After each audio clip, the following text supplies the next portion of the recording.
Welcome back, guys, to another video. OKC, we're getting to you right after the finals wraps up. OKC finally gets it done. In my opinion, should have got it done sooner, but regardless, the series is over. OKC closed it out in 7 games at home. Obviously, a lot went down in this game. We will get to it. Great showing by the Pacers, in my opinion, still. Obviously, we talk about the Tyrese Halliburton injury. That bench unit still fought back. Tyrese going down hurt, but Pascal, TJ McConnell, Ben McMather all came to play. But OKC finally gets it done. Q, you go first. Big takeaways from the game. Uh, I guess the series as a whole. What did you see? What did you like? What did you not like? Uh, Obviously, from consensus, this went way longer than anybody would have expected. Anybody would have guessed. Obviously, everybody had pretty much the Thunder going into the finals from the start of the season, so that pretty much was chalk. Indy, this was one of the best seasons, very unexpected. Just 2 years in a row that they pretty much went far. You can't really call it a fluke. They showed both teams showed the value of team basketball. Good team makeup, impressive coaching from both sides. It's in my opinion, Rick Carlisle kind of outcoached Mark Dagnall. Just the Thunder's just a more talented team. Mark is still a great coach in his own right. He made the proper adjustments when he needed to. It kind of looked choppy in the first couple of games, but kind of figured it out, especially going into the halves and things like that. SGA, standard SGA, 30 points, 5 assists. I think he averaged 3.5 stocks and around like 58% true shooting. Not the best, but by far the best on his team. I know J-Dub played well last couple games before Game 6. Kind of had some Finals MVP buzz, but that was pretty much got thrown away after the start of this game. Shout out Andrew Nemhard on his minutes on SGA. Great, matched up well against him. I guess that's from playing him basically all their lives. That's his Canada brother. That's a lot of Canada folks in here. You got Ben Matherin, Right? SGA, Lou Dort. They all there. You got Nemhard versus Chet. Teammates. A whole lot of different storylines going on here. Yeah. Feel sick for Hallie. Went down early. It started to look like he was gonna have a great game. Had 9 quick points. 4 from 3. It's nasty. Yeah. He was Already hit his over. 2.5 threes was the over under for his liners, and he hit that early. It's tough. See him go down like that. Seeing them rally TJ McConnell, doing TJ McConnell things, getting downhill, 2 feet in the paint, causing a lot of havoc. I don't know. It came down to what we thought it was going to come down to, but I'm glad they gave us a full 7 games. Stretch out the NBA season as long as possible. Obviously, this was outside of injury. This is probably one of the best endings to an NBA season. The Game 7, and you get a blockbuster trade. Mad we didn't get to see Hallie finish the game, but this was a great season, in my opinion. All-time great season from SGA. It's probably one of the all-time great seasons from a single season from a basketball team in NBA history. I don't know where to rank it, but I know it's one of the best. How you feel though? This year, I'm a fan, but this really your team. You'd have docked it in this year. No, it's Latif's team too, I guess. It's Latif's team too, apparently. Yeah, Latif could not be on this episode. Shocking. This is probably one of the first episodes or videos Latif's not been on in a long time. I mean, I'll be honest. Game 7 was trash. That was a brutal game, in my opinion. With the Halliburton injury, the OKC offense looked so spotty. The first quarter, the second quarter, they couldn't get a lead at all. And going all the way up probably until 8 minutes left. It was good from the third. So probably about 7-8 minutes left in the fourth. And then again, they kind of had that lead that they had from the third and kind of just kept it there. They lost a little bit, but the clock was at the end of the day the enemy of the Pacers. The clock just started winding down. They didn't have enough time to shoot back. OKC got to the line. I don't know if they made a field goal. They just started making free throws and getting fouled and getting to the line. So overall, as a Game 7 with the whole length of the series, this game was annoying or bad basketball to watch at times. The defense I thought was there, but as a series was great. I think that you had great cinema. As a unbiased basketball fan, this was a great series of basketball, and I agree. A great season and a great series just from a basketball perspective. A lot of fun teams, emerging players for sure, a lot of great storylines, and to cap it off with a great 7-game series. that's really all you can ask for. You get two new franchises kind of in the mix now, two small markets. And I think you kind of change up a little bit the build of basketball teams going forward with OKC and Indiana kind of focusing on this chemistry team centric kind of build. I'm not worrying as much about the superstars and worrying more about the connectivity and the kind of the cohesiveness of the teams. But yeah, man, this is for me being a Thunder fan, whatever, since 2010. This is great to see Sam Presti finally put it together. Sam Presti obviously learned from his mistakes with the KD, the Russ, the Harden days. I think that it's cool to finally see Sam Presti put this into work. Mark Dagnall, Alex Caruso, who are in the G League together for the OKC Blue, they finally put it together. They Shea want to chip again, the G League together with they want to chip together with the OKC Blue too. yeah. And again, like a lot of these, what's cool about this Thunder team is a lot of these players have kind of bumped up from whether it's OKC's or other G League teams and kind of gone up the rankings and seen all that the NBA has to offer. It's for me, it's like kind of a finally. Like I think this team deserved to win a championship. They were the best team all year. I thought that this was just a matter of time. But I mean, at times of the series, I was disappointed they didn't close it out sooner. I said it earlier. Game 6, they look bad. Game 3, Game 4, they look bad. Game 4, they look obviously Shea kind of turned on in the end. Game 5, they look good. But there were just times of the series. I think this series as a whole was by far their worst. Credit to Indiana for the adjustments and everything they threw at them.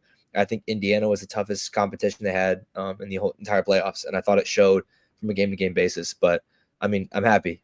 This is, I think, again, this is one you got to keep rolling off this. This is where you got to win one to start a dynasty. So you need to get one and keep rolling with it. I'm curious to see what happens going forward with this team. I thought the Kevin Durant trade, and we'll talk about it later. The Kevin Durant trade almost made this game a little more pressing because now you have other teams in the West really trying to push that narrative, trying to push that line to try and contend with you next year. Again, Houston, the number 2 seed, switches out Jalen Green for Kevin Durant. If you don't make this work, again, maybe that team gets rolling and maybe they're better than you next year. Who knows? But for OKC, I don't care at this point that it was 7 games. I don't care. Whatever. They won. It's over. Hallie, it's sad. I think the Hallie injury obviously is the biggest takeaway from this. Like, are you not going to play in a game 7? Like, you know the injury you have. Are you not going to play in the game 7? Like, you have to. And again, I don't think anyone's going to like say it was a bad decision or anything. Like everyone knows the magnitude of that game. And the interview before the game, the comment he said was like, this could be the biggest game of my career. And it was like, yeah, like this could be the biggest moment you ever have in the NBA. Like you have to take it up. And unfortunately, obviously, the injury happens. We saw that with KD a couple years ago as well. So we know what could have happened, and unfortunately it did. But yeah, we'll talk about that later with the Pacers. Yeah, I guess I was gonna say big takeaways going forward. If you are Sam Presti, you can celebrate, you can do your thing, yada yada yada. What moves or what are you looking forward to with this team going forward? What do you need to change? What do you need to add? What did you see this playoff run that was an issue that you need to address? Now, going to Sam Presti, it's like a part of the struggle I think with OKC is like sometimes the offensive process is just isocentric and things like they don't have a lot of movement and things like that. They also don't have like premier creators like obviously we got Topic next year. We got Nikola. And having Topic and before it was Josh Giddey, you wanted it to work so bad that you kept him around because he in theory could play make and he's a good passer and whatnot. J-Dub could get downhill, cause some attention so he could kick out, but that's not always like going to be effective. Same thing with SGA. Once you get in the middle, a lot of times they'll let him go one-on-one, get him trapped down there. Once you pick up the ball, try to get him mini, whatever. If you make it, you make it. It's SGA, mid-range like a layup for him. If not, you force him to make that one extra pass or that skip pass to the corner, whatever, and just live and die if he's able to make it or not. And then everybody else is pretty much their 3-point shooters, closeout attackers. It's not really like a lot of connected pieces. That's why iHeart was very essential to the team. I think going into next season, Sam Presti, he has to between Sam Presti and Mark Dagnall, they got to figure out how to get like some real offensive like situations going on. Also, I want them to stay pat because of the last champions, we seen them try to run back the same team, and none of those teams have made even the conference finals the next year, they all went out in the second round, whether it be by injury or just losing. Boston lost in the second round this year. Boston, Denver, Nuggets lost last year to Timberwolves. the Lakers lost. Yeah, the Warriors. I think Warriors, yeah. they lost to the Lakers in the second round. The Bucks lost in Game 7 to the Celtics. Chris Middleton got hurt. Tatum next year. got injured, but same thing. Yeah, so it's like they never, and they always ran it back. I think with the assets that OKC had, they also can't roster a bunch of people. You might as well try to package some things, move off, get some added additions. Just a little wrinkle to the team, make it different. Because when you stay stagnant, that gives other teams the chance to catch up. We just seen Kevin Durant get traded. That's a defensive team. Now they got a little bit of offensive, star power. Could be a little bit different next year. So Miles Turner and J-Dub both talked about this, like the whole joke about like the power of friendship was going to lead these teams to the finals. Like, do you think, let's just say, like, again, Lou Dort, right? You got Case and you got Caruso. Lou Dort is the odd man out, being paid whatever, 20, 30 mil, right? So he's expendable. Do you think trading a guy like Lou Dort could fuck up pardon my language, could mess up the locker room that much to where the cohesiveness or the, I guess, overall team build kind of dies a little bit? Or do you think you can do a pretty seamless fit? Because Lou's been there for what, 4 years, 5 years? Yeah, with him, the contract. Let me see what the contract is. I think it's 20. I think we paid him 4 for 80. I'm seeing how long, because he signed 5 year, 87 and 22. So he's here till the end of next.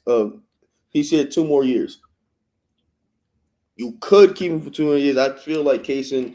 This is where Shannon Pressey comes in. You drafted replacements. Like Kaysen is a replacement for Dort. You got your Wiggs and your Isaiah Joe. Hopefully, an AJ Mitchell or somebody could take one of their spots, so you could try to move off them before they have to get re-upped again like that. Because you're gonna have to pay J-Dub. He's gonna get $250 million this offseason. Chet probably gonna get somewhere around 150 to maybe 200 million this offseason. Obviously, you got iHeart on that $30 million deal. SGA is about to get paid $65 million a year. Yeah. So money, and that's what kills these dynasty talks. And this is where Sam Presti got to come in and show that he's the best GM in basketball, learn from his mistakes, and moving off too early, go into the luxury tax. Never done it before.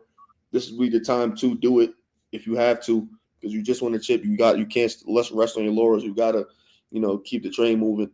It doesn't take, you don't have to make major moves, but just something on the edges, sell high. Somebody could look at Andrew Wiggins and give up a first-round pick for Aaron Wiggins. Dort, if you can move off Dort, you got his replacement. Got Topridge coming, like he should be healthy next season, so you got to try to find minutes for him. There's not a lot of minutes to go around, so they got to get in a lab to somebody and work. Obviously, they just won a championship, could rest a little bit, but as soon as free agency start, they on the clock again to try to go, pretty much go back to back and probably cement themselves as one of the best teams in NBA history. Unfortunately, this playoff run, it seemed like on a game-to-game basis, like this game, Lou Dort was not it at all. I'm sorry. Lou Dort was jacking threes at some point in time, right? He had that prayer. He had that prayer. That was more than a prayer. Holy, that was disgusting. Kaysen was hitting. Kaysen was what, 2 for 3, 3 for 4? Kaysen shot pretty well. Yeah. Alex Caruso hit his first 2. Like, those were the guys tonight. And in the past, it has been Lou Dort. And unfortunately, I feel like when you give one of those guys up, then you become so much more heavily reliant on Lou Dort or Kaysen or whoever else you keep. So I definitely think shooting could be an issue. I thought Isaiah Joe would play a bigger role in this playoff series. I didn't always understand the non-Isaiah Joe minutes. I guess that has to do more with, like, offensive sets as a whole. But, like, why are you not running pick-and-roll plays? Because when Isaiah Joe got in, he was, like, putting up good shots. He was getting open. Like, he was making shots throughout the playoffs. And I just don't know why that wasn't factored in more, right? Like, I don't know why. Again, Aaron Wiggins got his minutes, and he balled. No, like, more power to him. But I thought Isaiah Joe definitely would get a little bit more time, especially after the contract we gave him this year. But I don't know going forward. I'm curious with the draft as well. Isaiah Joe, you got to pick and choose when to play. I guess he'd be one of your worst defenders, but you trade that off for getting an elite 3-point shooter. This game script. This depends. Yep. Now,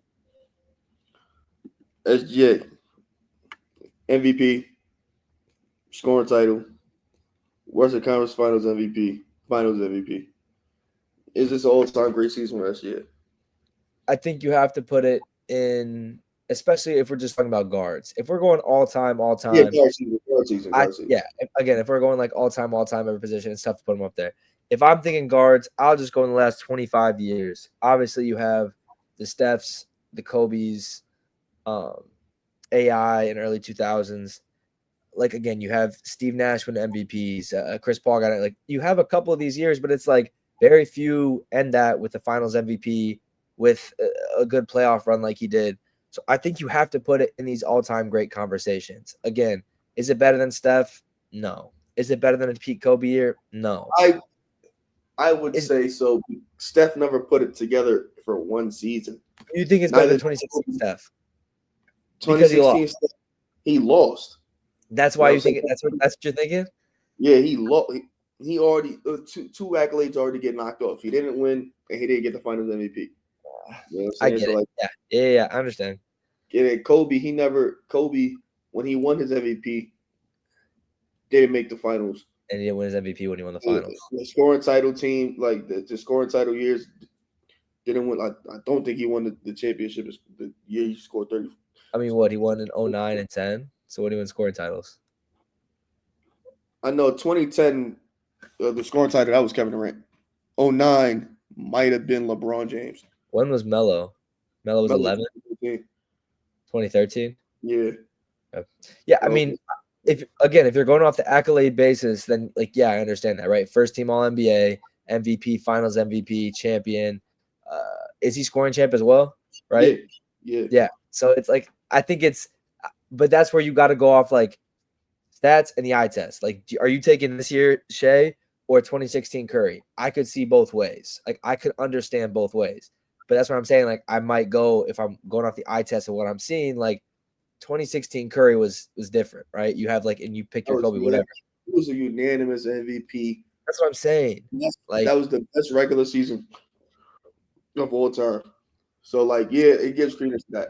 Like, I'm not gonna totally dismiss the Steph Curry thing. Like, but if I went back, obviously there's a bunch of Michael Jordan seasons. Obviously, he's done MVP scoring title, championship, like many Magic as well. Magic one where he was 25 and 12 a game, led the league in assists. Obviously MVP, Finals MVP, got the ring. He just did it without the score. Like SGA obviously is a scorer. Magic Johnson passed, so like you just swapped the scoring title for the assist championship, whatever you deem. But obviously, SGA I think is one of the best guard seasons. I'll just lump all the Jordans into one because that's a deity. That's a not worse more dude. They do a Magic, but he only ever had one season. So any of the Jordan seasons, Magic Johnson, I think SGA is right there at 3. Yeah, it's again, and I think like I'm a Thunder fan, but I almost feel like sometimes I'm lower on some of this stuff than everyone else is. Because again, maybe I just want to accept it or what. But like what Shea did this year, unfortunately, has this nasty cloud over it of the foul baiters and this is nasty and whatever else, and it takes away from like one of the best offensive seasons we've ever seen from a guard in the league. So, I mean, it's unfortunate, but like I feel like hopefully at one day people will like honestly understand or grasp that what happened this year was like historic. Like again, Shea's, I think his final, you said it earlier, his finals performance wasn't amazing. Like I thought he was going to average 35. I thought he'd have a couple 40-point games, whatever. Didn't do that. Like credit to Indiana's defense. But yeah, I mean, it is hard to say that this is not at least a top 3 performance the last 25, 30 years, if not higher. But I'm not going to say he's a foul baiter. Obviously, the more time you do something, the more time things are likely to happen. The more times I cross the street, the more likelihood I'm going to get hit by a car. Yeah. The more I drive, the more I'm gonna get a foul call. Like that's just how it is. But it's the certain things like you'll see it at certain moments. Like not only him, but the whole team. Like for certain aspects, like if he's stuck, and it's a smart thing to do. If he's stuck and then he catches you do the slightest movement, he will attack the arm or whatever, pump it up. That's a foul, whatever. Like, but it's grifty a little bit, but I'm trapped. I gotta try to figure it out. All the passing lanes clogged. I'm really taking advantage of you because you got your hand on me. Cool. On the defensive end, though, they get away with everything. Caruso ain't never seen a play that he thinks he never fouled. It's physical, super physical.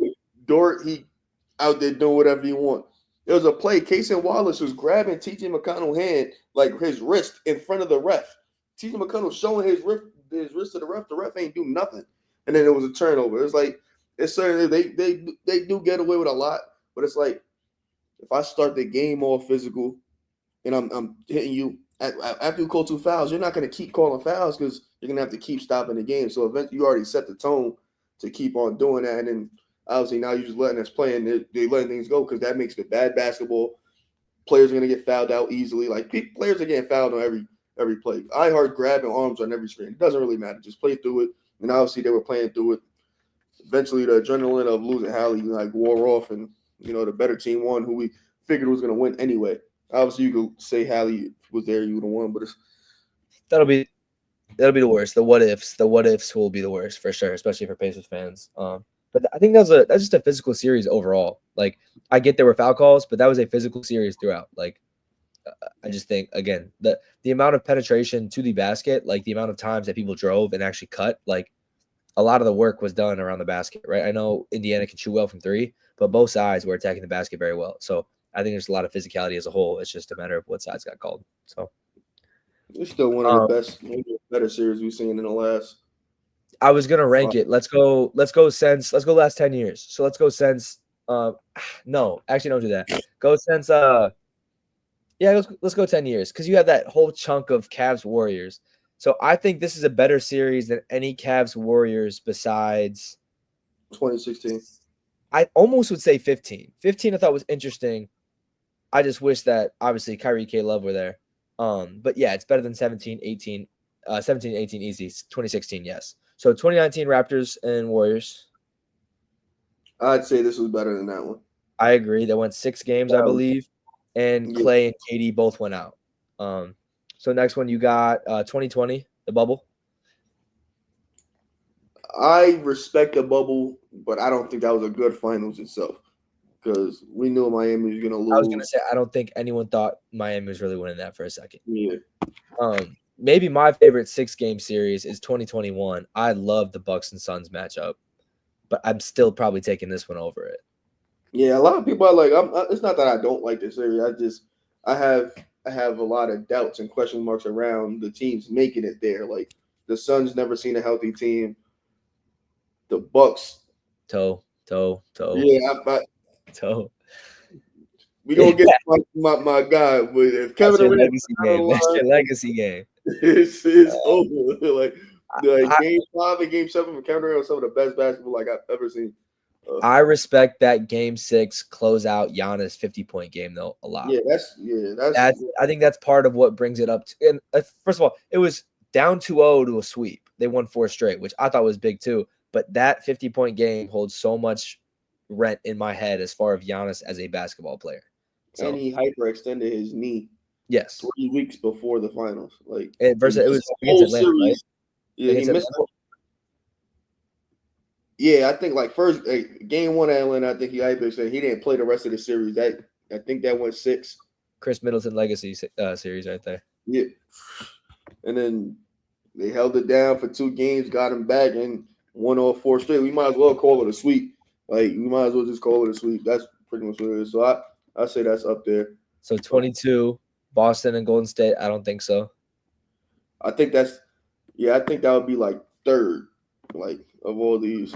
No, and 4th. Then I think 23 and 24, like I'm not taking either. So again, unfortunately, I think this will get overshadowed by foul baiting, whatever. And the Hallie injury docks us a little bit, right? The Hallie injury, if you would have played game 7, I'm saying what if it was a better game, not what if they won, but it still was a great 7-game series overall. But what we just said, you are the biggest KD fan on this podcast by far. And obviously we got KD wanted to be in the news today. KD didn't want the Thunder to have any spotlight today. He wanted to be the topic of conversation. So KD got traded to Houston in a package for Jalen Green, Dylan Brooks, 5 second-round picks, and the number 10 overall pick in the draft. First of all, what do you think of both sides of the trade? Second of all, where does this put the Rockets for you going forward? I will start off with Phoenix.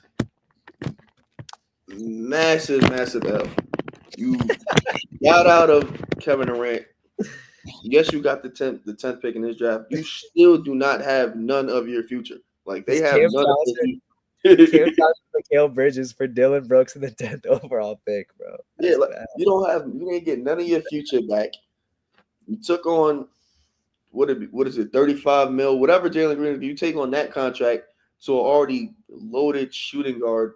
You're like, well, backcourt period. Uh Dylan Brooks is cool.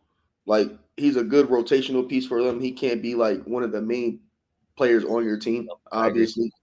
Uh Still got to figure out what to do with Bradley. Like they're far and away like in a worse position for taking this package. In my opinion, I think they lose straight up. Only way to get out is they have to try to reroute Jalen Green some way somehow. Other if they can't do that, and get back at least a couple of more first round picks, I think it's a wash. I think they wasted their time, but they've been wasting their time since Matt Ishbia got there. Just bad organizational management. For the Rockets, though, this is a massive W. You and you get off you lose Dylan Brooks and Jalen Green. In totality, that's not really nothing if you're getting back Kevin Durant. Whatever you think of Kevin Durant right now as a player, he's still better than both those players combined. So you're not losing out on much. You gave out a 10th pick. You couldn't really roster a rookie this year anyway because you got rookies in 2 back-to-back drafts that can't really even touch the floor for you. You get a 27-point per game scorer who doesn't need plays ran for him, can play strictly all ball. You could be a outlet valve for late shot clock possessions, things like that, quick bucket, spot up, off the roll in transition, like things like that. Like he's gonna fit seamlessly. You still have Fred VanVleet, you still got Amen Thompson, you still got Tari Eason, you still got Jabari Smith. You got 2 bigs. Like the team is almost like pretty much complete. You just gotta fix some things around the edges. Depending on what they do with Fred VanVleet with that $44 million, they could lower it, opt out, whatever it is, get them at a lower price, add like a Nickeil Alexander Walker or Bruce Brown or something like that. And then you got a complete team that you could go into next year. If you were a 2 seed with Jalen Green, you could pretty much pencil yourself in to be a 2 seed with Kevin Durant. Like he may not have played 82 games like Jalen Green, but I'd take 64 games of Kevin Durant over 82 games of Jalen Green. And we know he likes Ime. He always wanted to play for Ime. He was playing for Ime with the USA team. Was and in Brooklyn. In Brooklyn. Yeah. In Houston, in Texas, no state tax. He's going to be happy. You know what I'm saying? Warm weather. Obviously, he didn't want to go to the cold. Why would I play in Minnesota? I'm 37. I'm just trying to play basketball, compete. This team is going to compete. You pretty much walking into next year, basically a top 6 seed, no matter what. I think it's great for them. Whether they're going to win a championship or not doesn't really matter.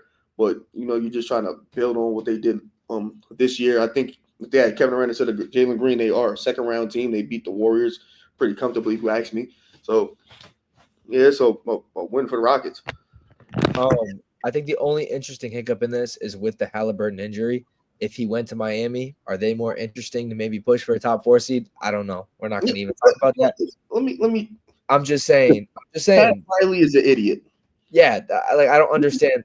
This is not even hindsight because hindsight makes it even worse. But you failed to get Kevin Durant because you didn't want to. He didn't ask for where. They didn't ask for where Hawkes and Jovic. They asked for one or Heisman. They asked for one of them.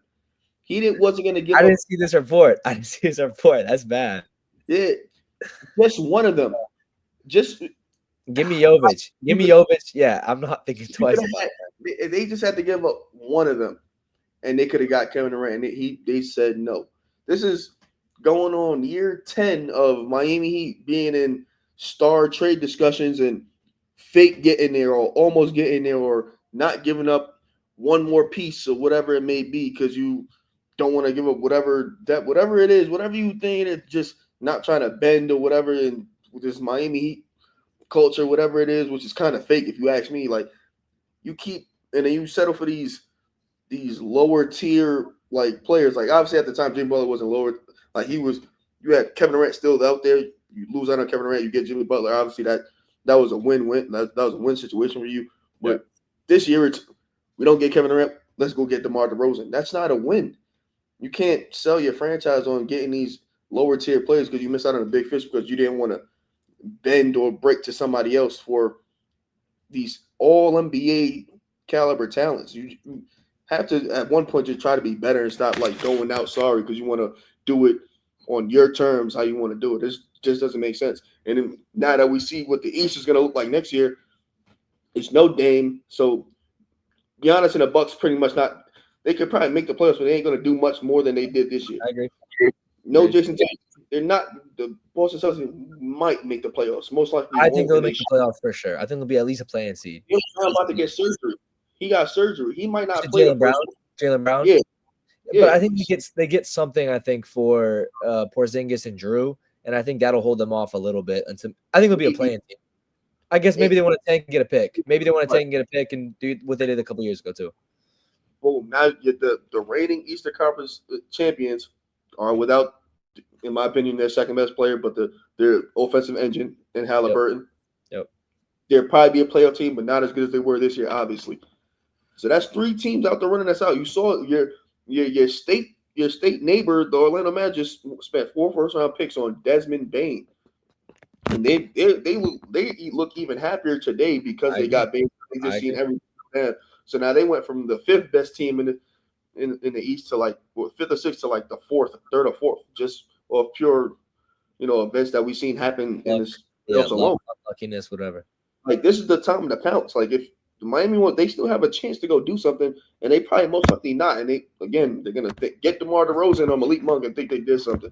But yeah, they're fools. I agree. The East is more wide open, I think, than it's ever been in my lifetime. It really feels like it's anyone's game. There's really no runaway team, and the fact that again the last 2 people to make the finals from the conference are out of their best player with the ACL or with the Achilles injury is huge.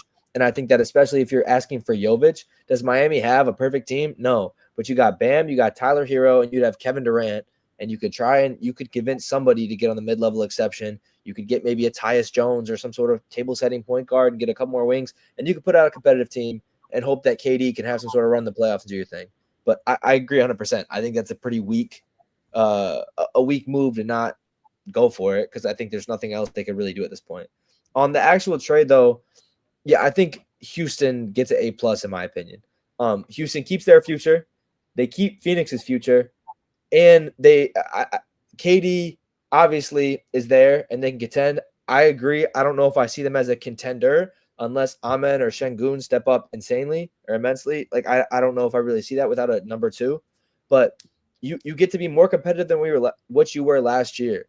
Again, swapping you lose Dylan Brooks. I get it. But you're essentially swapping Jalen Green with Kevin Durant.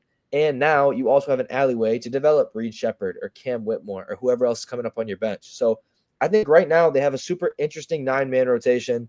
If they get Fred back, you got Amen, you got KD, Jabari, Şengün, Tari, Steven Adams, Cam Whitmore, Reed Shepherd.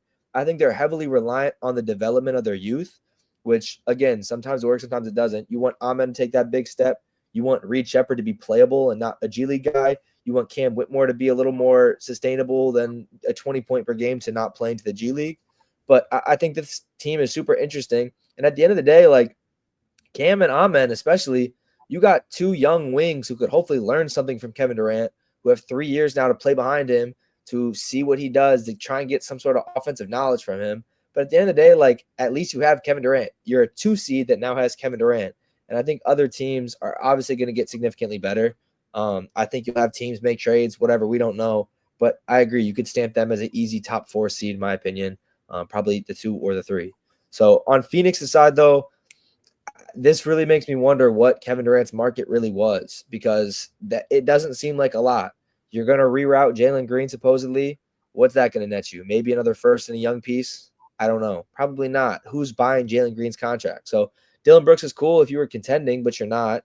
Now they're going to buy out Bradley Beal and try and trade him. So maybe that happens. You're just looking like the 2016, the 2017 Suns all over again, where it's Devin Booker and a bunch of nobodies, and you're just running out Devin Booker trying to drop 70 points in a game. So the number 10 pick is cool.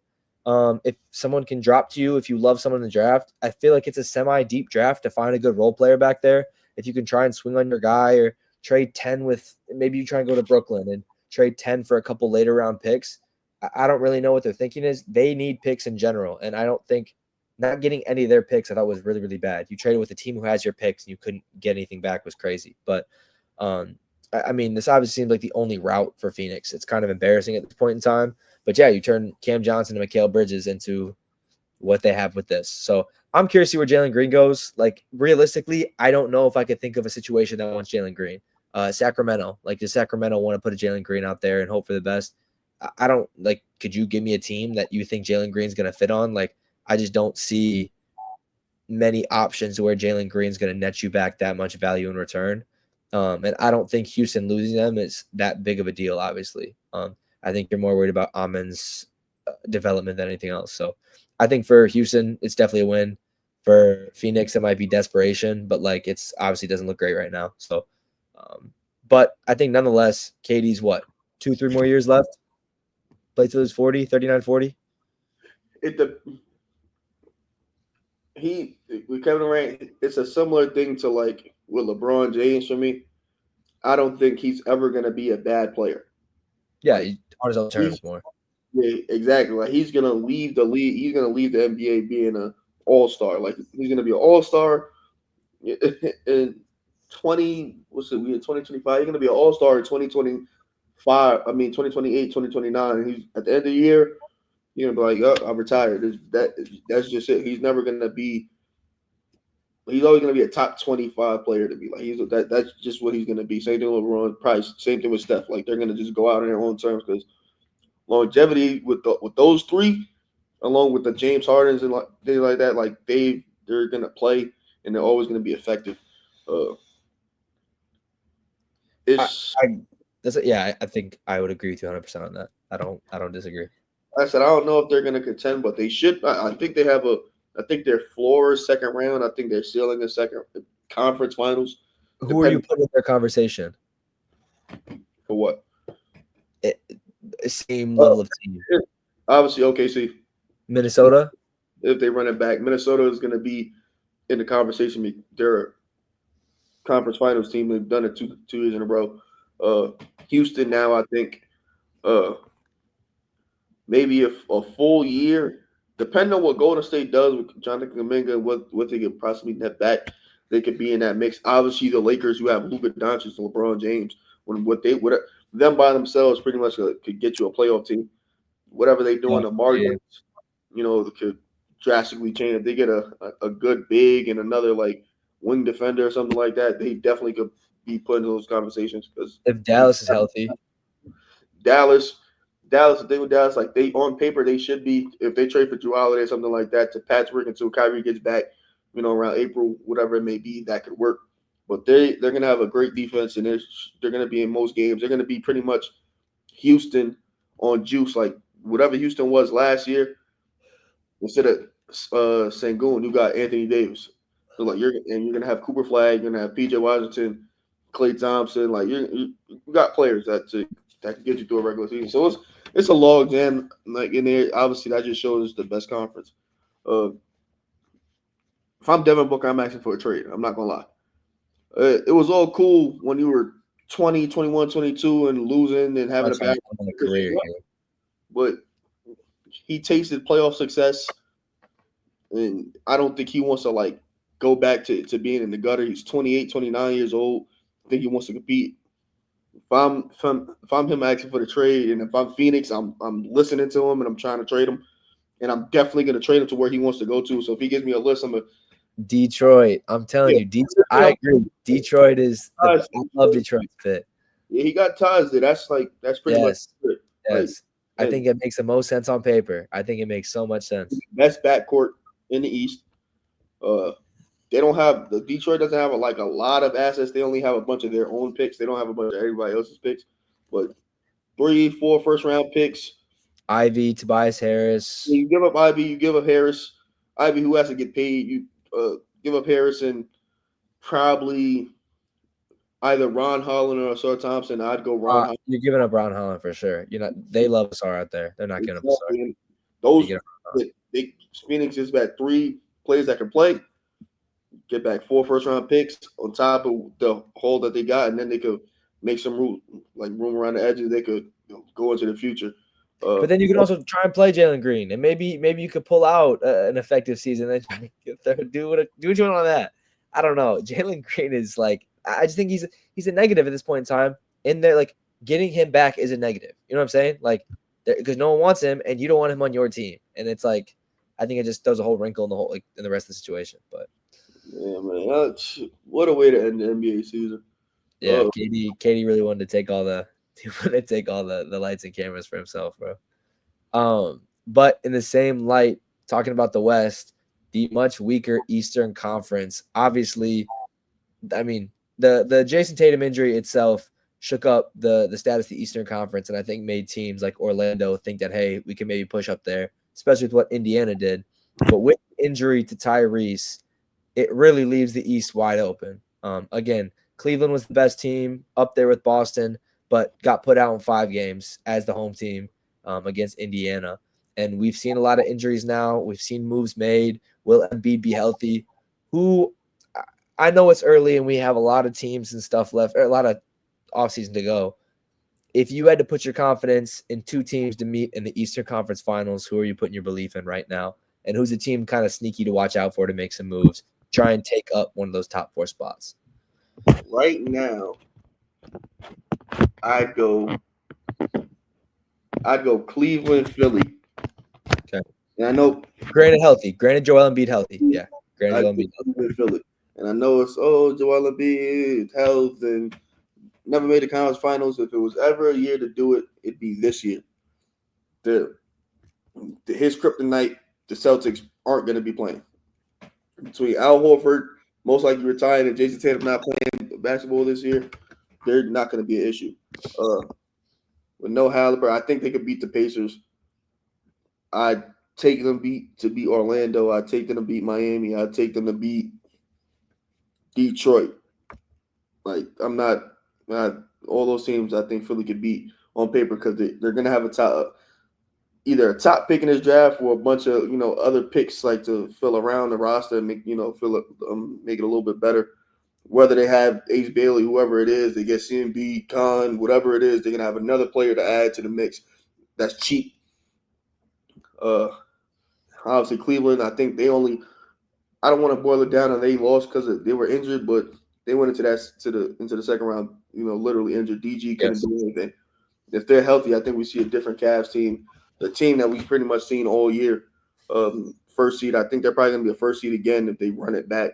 Hopefully they have better luck with health. Obviously, that's a lot to bank on, but everybody has their own issues. Even New York has their own health issues. They're pretty top-heavy, and I don't think anybody should be scared of New York this year. Like, new coach. They're going to have a new coach and everything. It's a little learning curve to get through, so there's going to be a lot of things, ups and downs next year. So just make sure you have Cleveland and who? In Philly. I think Philly's. What's that? Sorry. I think that's the Eastern Conference Finals next year. Cleveland, right as of right now, bar health. I think Philly's obviously the most interesting team, maybe in the league at this point in time with their current makeup. Obviously, you have Embiid's injury. You have PG. Is he going to be injured? Is he going to be playable, or is he going to get traded? You have the 3rd pick. Who are they going to pick, or will they trade? Obviously, they'll probably go with VJ Edgecombe. Jared McCain's coming back. What do you have in him? Is he a 6-man guy? What are you doing? But Tyrese Halliburton then, especially, or Tyrese Maxey, my fault. Tyrese Maxey is like the only consistent thing on that team currently. But I'd have to agree with you. I was big. Obviously, everyone knows I was big on Philly this year as well. I'd probably put Philly and Cleveland in the conversation, obviously with New York as a close 3rd. But, I mean, a team like Orlando looks so much smarter than they did a week ago. They took advantage with Boston being out. And again, not to count out Indiana in the slightest, because I think Indiana will still be I think Indiana, especially if Jaylen Brown goes out with an injury, if he gets the surgery, I think Indiana will finish with a better record than Boston with their stars out. Indiana, I still think they have a lot of depth. Indiana will be fine. They can still run their offense. They'll still be okay without Tyrese in the regular season. Point guard for a season. Yeah, Pascal centric offense, especially with some of his you get him in some sets, and obviously he'll be a 20, 30 point per game scorer with some of these games. When you need him to ball, he can. I just think that overall in the regular season, some of these other teams might have a better record. If you don't have him for the playoffs, I think it's going to be tough to run this back without Tyrese there for the playoffs. But I still think Indiana will be a good basketball team. I tell you what,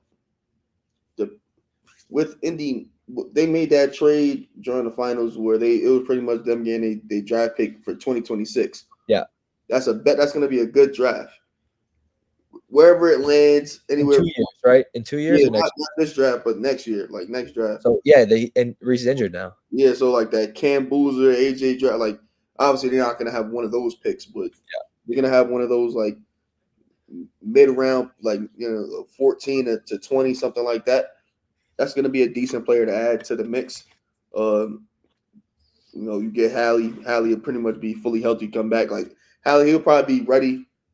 He'll probably can play basketball like around the playoffs, but you're not going to play him anyway. Just give him the whole summer and let him come back fresh 2026. Give him some time to work through the injury, work through coming back. They have the depth like to handle it, and then you're going to have another draft pick to add to that same depth, and they should be good to go in 2 years from now. So it's kind of like a blessing in disguise that they got that pick back for in a better draft than this draft.